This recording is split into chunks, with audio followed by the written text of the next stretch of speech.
Hello students, welcome to my channel. This is Gunjan Sharma.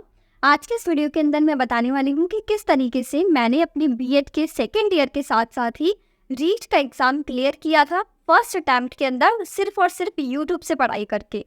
अब आप में से काफ़ी स्टूडेंट्स बोलेंगे कि हो सकता है ये वीडियो फेक हो, तो सबसे पहले अपनी मार्कशीट दिखाना चाहती हूँ ताकि कहीं भी किसी भी तरह का आपको कोई डाउट ना रहे।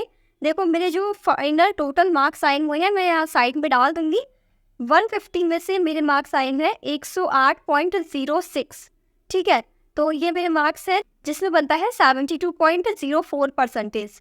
अब वैसे इस एग्ज़ाम को पास करने के लिए ओनली 60% चाहिए होता है, बट मेरा 72% बन गया था। तो ये मेरा रीट का जो प्री एग्ज़ाम होता है पात्रता परीक्षा वाला, वो क्लियर हो गया था।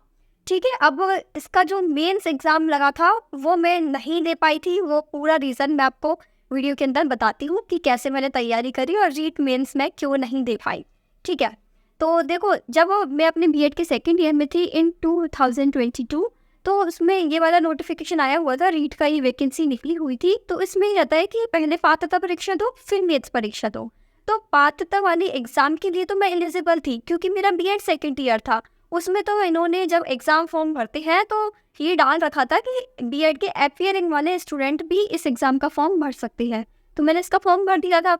और फिर जब उसका जो मेंस लगता है, जब पात्रता वाला एग्ज़ाम क्लियर कर लेती है तो उसका जो मेंस लगता है, तो उसमें था कि जब फॉर्म भरते हैं उसका मेंस का दोबारा क्लियर करने के बाद इसको, तो उसमें था कि जिसका बीएड कंप्लीट है वो ही उसका फॉर्म भर सकता है। इसलिए मेरा प्री तो क्लियर हो गया था, बट मैं मेंस में बैठ ही नहीं पाई, एग्ज़ाम ही नहीं दे पाई, वरना शायद मेरा मेंस से भी हो जाता। लेकिन फिलहाल आज ये वीडियो मैंने इसलिए बनाया है ताकि मैं आप लोगों को बता सकूं कि ये रीट का जो पात्रता वाला एग्ज़ाम होता है ना, इसके लिए आपको कोई कोर्स खरीदने की ज़रूरत नहीं है। मैंने खुद ने यूट्यूब से पढ़ाई करी थी, सिर्फ लास्ट के 2 महीने ही मैंने पढ़ा हुआ इस एग्ज़ाम के लिए, क्योंकि मुझे ये एग्ज़ाम बहुत ही ईजी लगता है। रीट का प्री हो चाहे आपका सीटेट एग्ज़ाम हो, दोनों ईजी है, मैंने दोनों क्लियर किए हुए हैं। तो रीट के एग्ज़ाम के लिए ये था कि जैसे इंग्लिश और हिंदी, मेरा फर्स्ट लैंग्वेज इंग्लिश था और सेकंड लैंग्वेज हिंदी था।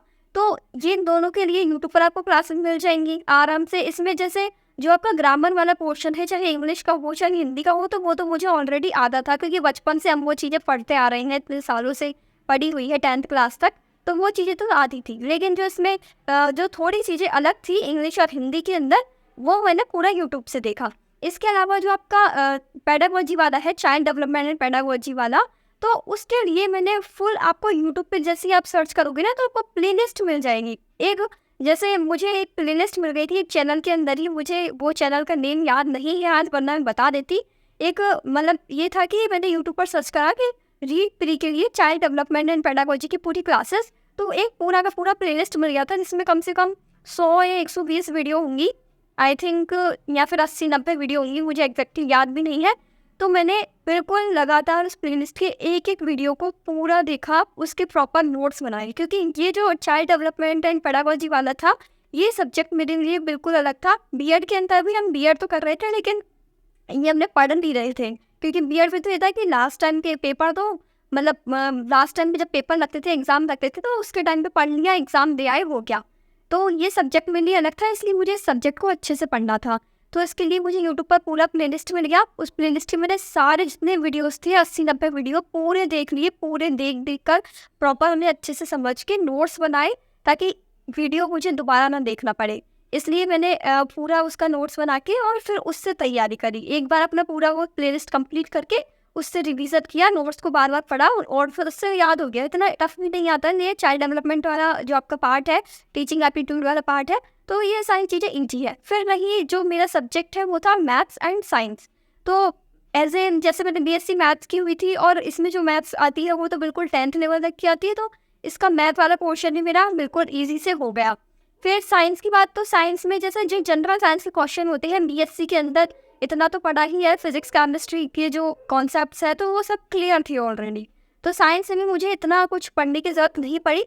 बस ये कि जो जो मुझे लगा कि हाँ ये टॉपिक थोड़ा सा देख लेना चाहिए, तो वो मैंने यूट्यूब से देख लिया। अब आज इतने लंबे टाइम बाद मैंने इस टॉपिक के ऊपर वीडियो बनाने का इसलिए सोचा क्योंकि अब ये जो रीट का एग्ज़ाम है वो फिर से आने वाला है। तो जो भी स्टूडेंट्स न्यू बीएड करने वाले स्टूडेंट्स अब जो रीट का एग्ज़ाम देंगे, रीट प्री का और देन रीट मेंस का, तो उन सभी के लिए ये इतना सा हेल्पफुल रहेगा कि आपको कोई कोर्स खरीदने की ज़रूरत नहीं है। आप जैसे जो आपका सिलेबस है रीड प्री का, तो उसका सिलेबस निकाल के टॉपिक वाइज भी यूट्यूब पर सर्च करके पढ़ोगे और खुद से उसके नोट्स बनाओगे, तो उससे भी आपका ये एग्ज़ाम क्लियर हो जाएगा। और इसके साथ साथ आपको बस है ना, जैसे इसके जो प्रीवियस ईयर के क्वेश्चन यदि आपको मिल जाए तो वो आप कर लेना, वो आप देख सकते हैं। जैसे इसमें जितने भी टीचिंग मेथड्स हैं, जो भी आपके चाइल्ड पेडागोजी के क्वेश्चन है, तो उन सभी के आप है ना ऐसे मत देखो कि क्वेश्चन आपने यूट्यूब पर देख लिए और केवल क्वेश्चन पढ़ के आप याद कर रहे हो उनको। एक बार यदि जो भी स्टूडेंट्स नए हैं जिन्होंने ये सब्जेक्ट पहले नहीं पढ़ी है, रीड का एग्ज़ाम पहली बार दे रहे हैं, यदि आपने पहले सीटेट एग्ज़ाम नहीं दिया है, तो फिर आप ना उस सब्जेक्ट को एक बार पूरा पढ़ो। जैसे चाइल्ड डेवलपमेंट है तो उसका आपको प्लेलिस्ट मिल जाएगा। काफ़ी सारे अलग अलग चैनल्स हैं जिन्होंने प्लेलिस्ट बनाई हुई है। किसी का भी एक प्लेलिस्ट उठा के एक बार पूरे चैप्टर्स लाइन वाइज आप देखिए, उसके प्रॉपर नोट्स बनाइए, फिर उसका रिवीजन करिए। देन उसके बाद आप इसके क्वेश्चंस देखिए कि किस तरीके के क्वेश्चंस पूछे जा रहे हैं। बाकी इसमें तो केवल याद करने का है। जैसे अलग अलग जो साइंटिस्ट है साइकोलॉजी के, तो उन्होंने अपनी अपनी थ्योरीज दी हुई है, वो थ्योरीज आपको लर्न करनी है। बाकी मुझे नहीं लगता ये पेपर कोई इतना टफ है रीड प्री का, जिसके लिए आपको कोर्स खरीदना पड़े, अपने पैसे खर्च करने पड़े। सब कुछ यूट्यूब पे आपको आसानी से मिल जाएगा। फिर भी आपको कोई भी जैसे गाइडेंस चाहिए इसके रिलेटेड, तो आप कमेंट सेक्शन में पूछ सकते हैं। I hope this video is helpful for you. Please share this video to more students. Thank you for watching.